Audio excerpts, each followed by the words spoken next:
Well, I've been Kane for so long that sometimes it's strange trying to separate the character from the man underneath the mask.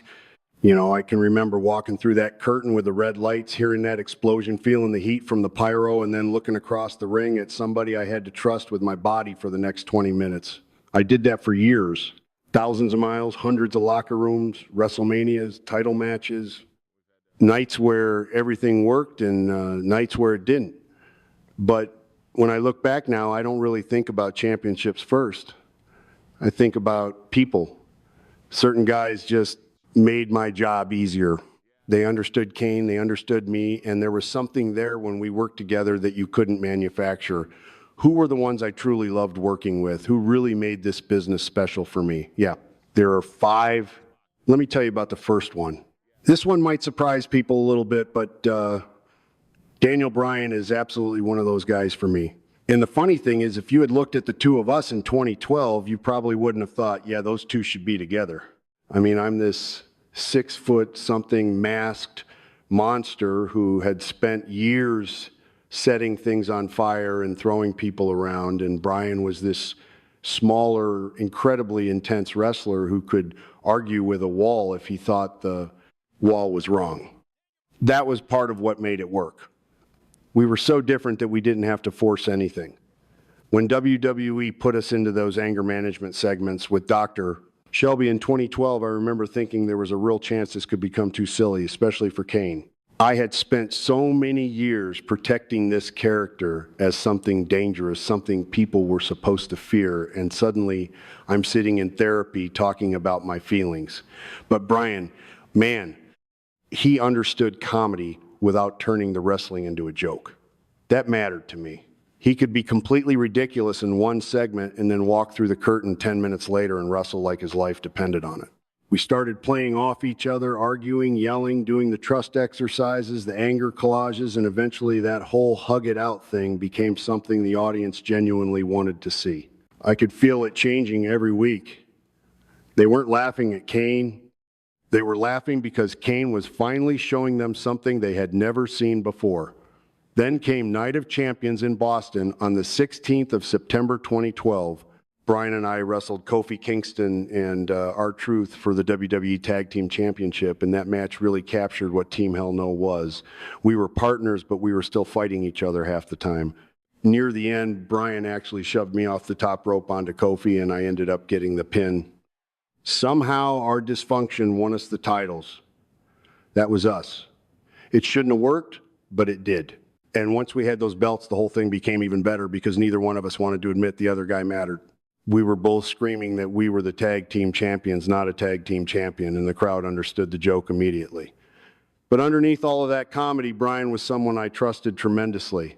He was fast, technically brilliant, and incredibly aware inside the ring.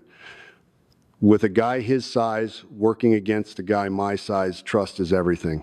I had to know where he was going to be, and he had to know that when I picked him up or threw him around, he was safe. He made that easy. At Hell in a Cell on October 28, when we defended against Cody Rhodes and Damian Sandow, even the finish fit our personalities because I lost control, attacked both guys while I wasn't legal, and got us disqualified. That whole period taught me something I didn't expect to learn that late in my career. Kane didn't always have to stand in red light and scare people. The character could be funny, frustrated, vulnerable, and still become dangerous the second the bell rang. Bryan helped me discover that, and I think that's why I enjoyed it so much. He didn't just give me good matches. He gave me another version of Kane that I didn't know was there. That's why he'll always be on my list. The next one might surprise you. And the next person I want to talk about is The Undertaker. And this one is different because you really can't tell the story of Kane without talking about him. I mean, my whole existence as Kane started because of The Undertaker, the 5th of October, 1997 in Street Louis, Bad Blood. That first Hell in a Cell match with Shawn Michaels. That was the night I walked out there for the first time as Kane. I remember the red gear, the mask, the lights, Paul Bearer beside me. And then standing outside that cell, knowing that everything we had been building was about to become real in front of a live audience, I tore the door off, stepped inside, and tombstoned Undertaker. That was it. Kane existed after that moment. People remember the fire and the mask, but what I remember is the responsibility. Mark had already created this enormous character in The Undertaker, and now I was being introduced as his brother. If I didn't belong in there with him, the whole thing could have fallen apart very quickly. And that's one thing I always appreciated about working with Mark. He never made me feel like I had to become a copy of him.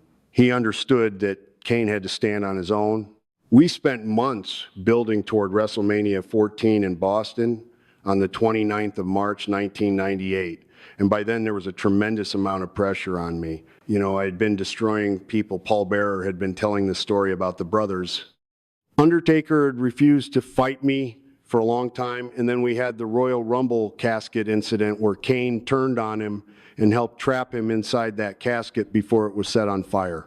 So by WrestleMania, people expected something big. When the bell rang that night, what I remember most is how comfortable Mark was with pacing a match between two big men. He didn't rush. He didn't try to make us wrestle like 220-pound guys. Everything had weight. Every punch, every stare. Every time one of us went down, you gave the audience a second to understand what they were seeing. And then he hit me with a tombstone, I kicked out. He hit me with another one, I kicked out again. It eventually took 3 tombstones to beat Kane, and that was incredibly important for me because I lost the match, but the character came out stronger. Mark understood that. He knew how to win without taking something away from the other guy. That's wrestling psychology. And I learned a lot from him because of things like that. Over the years, we fought each other, teamed together, broke apart, came back together, and eventually people started calling us the Brothers of Destruction. The funny thing is, after you work with somebody that many times you stop needing much conversation. You can feel where he is in the ring. You know his rhythm. Mark and I were both big guys, and we both understood that our job wasn't to fill every second with movement. Sometimes standing there and letting the crowd look at us was enough. And outside the ring, I respected how seriously he took the responsibility of being one of the leaders in that locker room. He understood that the business was bigger than one match or one championship. I learned that from him too. People always ask me about the mythology, the fire, the family story, all of that, but when I think about working with Undertaker, I think about trust. He trusted me with a character connected directly to his own legacy, and I trusted him every time we walked into that ring together. Without Mark, there's no Kane the way people remember Kane. I know that. I've always known that. And I'm grateful for it. That's why he'll always be on my list. The next one might surprise you. And the next person I want to talk about is Mick Foley. You know, Mick was one of those guys who could make you forget how unusual everything around us really was. I'm standing there in a mask, he's standing there as Mankind, sometimes with that leather mask, sometimes talking to a sock, and somehow the audience believed every second of it because Mick believed it. That was the thing about him. He committed completely. When I first started working closely with him in 1998, I was still trying to figure out exactly what Kane could be, beyond the entrance, beyond the fire, beyond the look. Mick helped with that because he understood how to make somebody else feel dangerous. He would take a bump in a way that made your offense look like it had nearly killed him, and then he'd get back up and somehow make the whole thing even more dramatic. We became tag team champions together twice in 1998. The first reign started on July 13, and after losing the titles to Steve Austin and Undertaker at Fully Loaded, we won them back on August 10. What I remember about that period is that Mick and I were not this polished, perfectly synchronized tag team. That wasn't the point. We were two strange, dangerous characters thrown together, and the unpredictability was part of the chemistry. At SummerSlam that year, I didn't even come out to defend the titles with him. Mick had to face the New Age Outlaws essentially by himself, and we lost the championships that night. It sounds crazy when you say it now, but that kind of chaos was the Attitude Era. Stories moved fast, people turned on each other, alliances changed constantly, and you had to be able to make sense of it in the ring. Mick was incredibly good at that. He understood emotion better than almost anybody I worked with. He didn't need beautiful technique to make people care. He could take one look, one fall, one moment where he looked completely exhausted. And suddenly, the audience was with him. And working with somebody like that teaches you something. I was a big guy. My instinct could easily have been to rely on size, power, the choke slam, the tombstone, all of those things. Mick reminded me that the move itself isn't what matters most. What matters is what the audience feels before the move, during it, and after it. Outside the ring, that contrast was even more striking. Mick could do absolutely insane things in front of a crowd. Then backstage, he was thoughtful, funny, and much more gentle than the characters he played. I always respected that. There was no ego about needing to look tougher than everybody else. He cared about the story. He cared about whether the other person looked good. And when you're working night after night, that professionalism means a lot. You start realizing very quickly who you can trust, who is watching out for you, who is thinking about the match instead of just thinking about himself. Mick was one of those guys. I could throw him around, he could make Kane look like a monster, and at the same time, he was always adding something emotionally that I couldn't create by myself. That's why I enjoyed working with him. It wasn't because every match was technically perfect. It was because every time Mick Foley was involved, there was a good chance something memorable was going to happen, and he had this wonderful ability to make everybody around him more interesting. That's a rare gift in this business. That's why he'll always be on my list. The next one might surprise you, and the next person I want to talk about is X-Pac. Sean and I were such an odd pairing on paper that I think people forget how important that whole period was for Kane. By 1999, people already knew what Kane was supposed to be. I was the monster, the guy behind the mask, the guy who didn't talk much and usually solved problems by grabbing somebody by the throat. Then Sean came into that story, and suddenly Kane had something he really hadn't had before: a friend. That sounds simple, but for the character, it was huge. Sean was smaller, faster, loud, energetic, and completely different from me in every possible way. That difference gave us chemistry immediately. He could fly around the ring, take these enormous bumps, and make my power look even more violent, while I could slow things down and give his speed something to bounce off. We won the WWF Tag Team Championship together twice in 1999, and I remember how naturally the audience started accepting us as a team. It wasn't just about the matches either. The story was changing Kane. Around Sean, Kane was starting to communicate more, react more, show something that looked almost like loyalty. That was new. And I think that's why people connected with it. Sean made it believable because he treated Kane like a person instead of just a monster. There were little moments where you could feel the crowd realizing, oh, this guy actually cares about somebody. That gave me a completely different kind of reaction than I was used to. Then, of course, the whole thing fell apart when X-Pac turned on me and went back with D-Generation X. That betrayal worked because the friendship had worked first. If people hadn't believed that connection, the feud wouldn't have meant anything. But they did believe it, and I could feel that whenever we got in the ring after the turn. One of the matches I remember from that rivalry was WrestleMania 2000, when I teamed with Rikishi against X-Pac and Road Dogg. By that point, there was real history behind every time Sean and I touched. The crowd understood why Kane wanted to get his hands on him. You didn't have to explain much. WWE, calm. From a wrestling standpoint, Sean was just incredibly easy to work with. And I don't mean easy because he wasn't challenging. I mean he understood timing. He understood how a smaller wrestler had to move around someone my size, how to make the size difference feel important without turning the match into a cartoon. There's a lot of trust involved when you're working that style. If I'm picking somebody up for a power move, if I'm throwing him, catching him, moving him around, he has to trust that I'm going to put him where he needs to be. And I have to trust that he's going to be in the right position. Sean was excellent at that. He could make everything look faster and more dangerous because he committed to every movement. Outside the ring, he was also someone I spent a lot of time around during a very intense era in WWE.